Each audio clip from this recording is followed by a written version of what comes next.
نبی اکرم نور مجسم حضرت محمد مصطفیٰ صلی اللہ علیہ وآلہ وسلم جس شب دنیا میں تشریف لائے وہ شب میلاد کہلاتی ہے، اور یہ شب قدر سے افضل ہے۔ شب قدر کو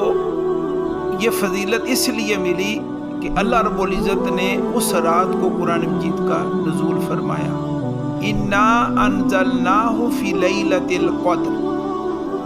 بے شک ہم نے اس قرآن مجید کو قدر والی رات میں نازل فرمایا، اور وہ الف سنہ سے زیادہ عزت والی برکت والی۔ تو جس شب نبی اکرم نور مجسم حضرت محمد مصطفیٰ صلی اللہ علیہ وآلہ وسلم تشریف لائے، اس شب کی عظمتوں کا عالم کیا ہوگا کہ جس شب اللہ کا قرآن نازل ہو تو وہ شب قدر بنے، تو جس شب کو وہ قرآن والا نازل ہوگا دنیا میں تشریف لائے، اس رات کی عظمت اور شان کا عالم کیا ہوگا۔ اس حوالے سے ائمہ محدثین میں سے امام قسطلانی، جن کا زمانہ 851 ہجری سے 923 ہجری ہے،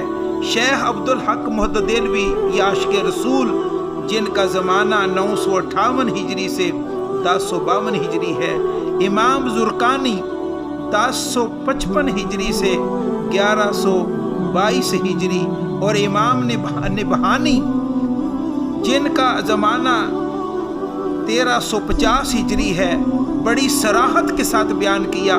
کہ سب راتیں فضیلت والی ہیں مگر شب میلاد رسول صلی اللہ علیہ وآلہ وسلم سب سے افضل ہے۔ یعنی اس معاملے میں نہ صرف قرآن مجید کی روشنی میں بلکہ ائمہ محدثین نے بھی